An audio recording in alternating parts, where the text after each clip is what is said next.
So pleased to recognize my colleague from Florida, Mr. Rooney. Thank you, Chairman Ross-Lehtinen, Ranking Member Berman, and members of the committee. Thank you for the privilege to appear before you today and for holding this hearing.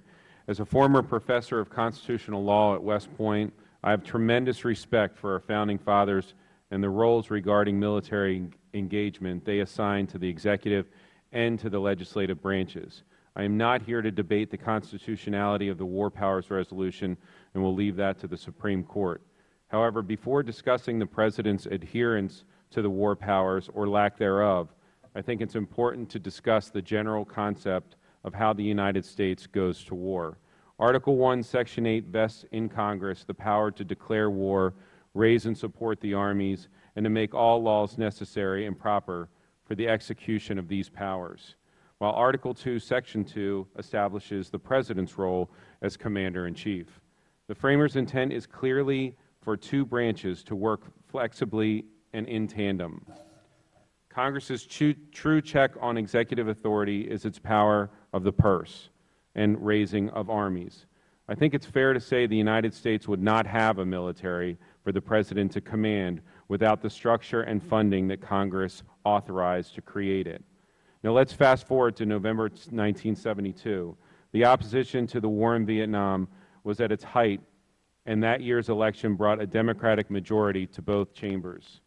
The following year, Congress passed the War Powers Resolution, overriding President Nixon's veto.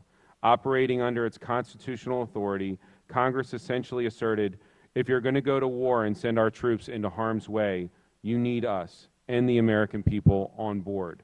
Thus, if the President and Congress must agree on warfighting, then the United States will enter into fewer wars, and the conflicts we do enter will only occur after sufficient reason and deliberation.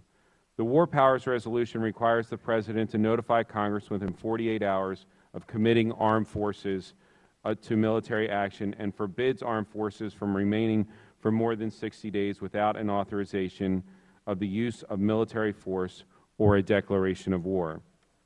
When President Obama first announced his decision to join our NATO allies and intervene in Libya, he operated within war powers and notified Congress of that decision within 48 hours.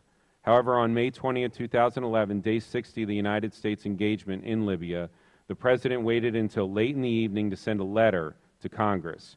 In a futile attempt to obtain our support for the efforts in Libya, the President again refused to make his case to Congress, requesting we simply endorse a carte blanche resolution supporting limited efforts such as this in Libya.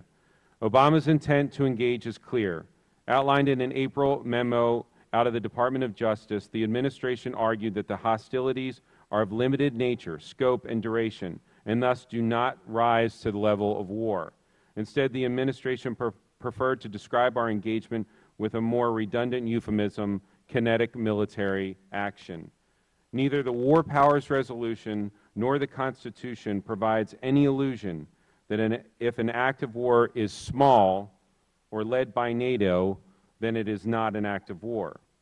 This flies in the faces of Obama's own words, as Representative Amash previously stated, when he said in 2007, the President does not have the power under the Constitution to unilaterally authorize a military attack in a situation that does not involve stopping an actual or imminent threat to the nation. To date, it has been 65 days since the President has been acting unilaterally without Congress, 5 days longer than permitted by law.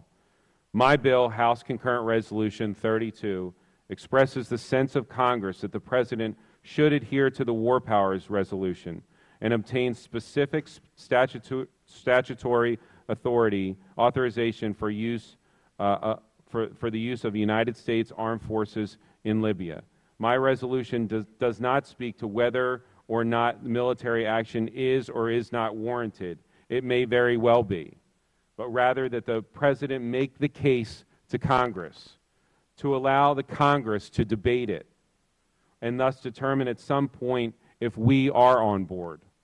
What we're asking for is simple, that the President respect our role in the spirit of the Constitution, the separation of powers, and the rule of law.